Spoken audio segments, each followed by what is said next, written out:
Welcome to Gloria's Vintage Vittles, where we make recipes from my mother's collection. And tonight we're doing a good old-fashioned chicken and dumplings. I'm pretty excited about that because I've never made it and I know it's a classic.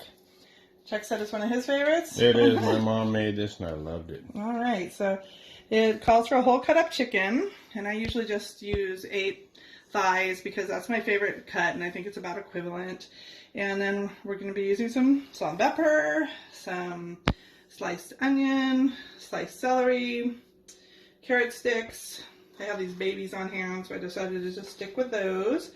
Some bouillon cubes, bay leaves, water, which I don't have out, flour, and let's see, parsley. It just says chopped parsley. I'm thinking they were looking for fresh, but we're, again, limited shopping during COVID, and I decided to just go ahead with the dry.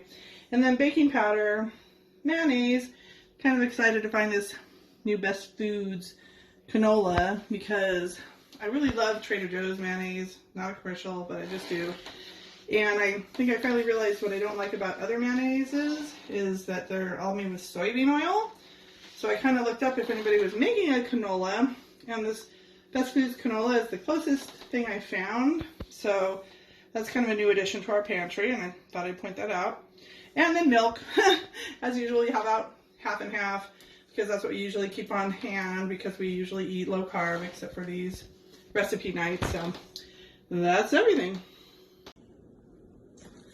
Okay, so the first instruction is to sprinkle the chicken with a ½ teaspoon of salt and a ¼ teaspoon of pepper, which I think is really silly since we're about to just boil in water, but hey, we're following these recipes, so I'm going to sprinkle. And I took the skin off for the thighs because Chuck is really not a chicken skin fan. And to be honest, with boiled chicken, I'm not so sure myself, but I know that the skin might offer some fat and flavor, so I am going to leave the skin on 4 of the pieces. And then we will be popping it in a Dutch oven here after I get all the salt and pepper on. Okay, so we've got our chicken in the Dutch oven, and I've got my 1 cup of onions, 1 cup of celery and a bay leaf, and this little cup. ½ cup carrots,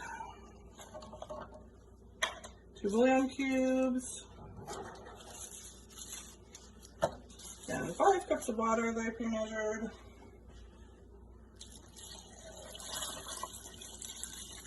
And we are going to bring all of this to boil, cover it, and let it simmer for 45 minutes. Okay, we are ready to make our dumplings now. I put the dry ingredients in here already.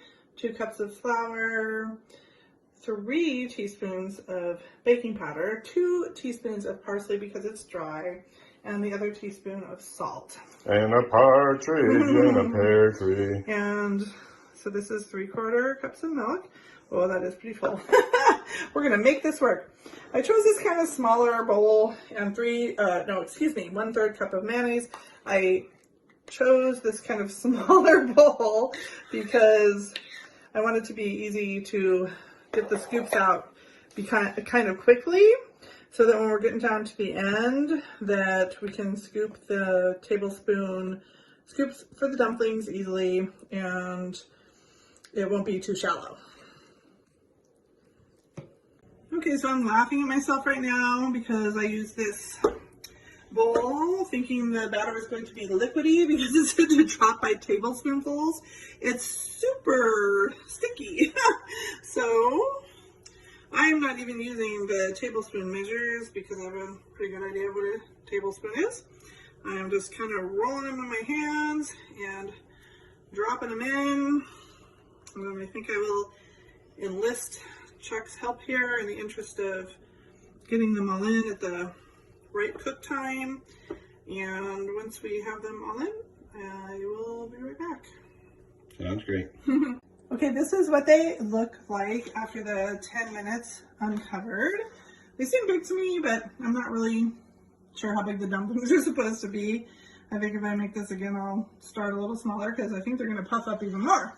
So now we're going to put on the lid and do another 10 minutes and then they'll be done.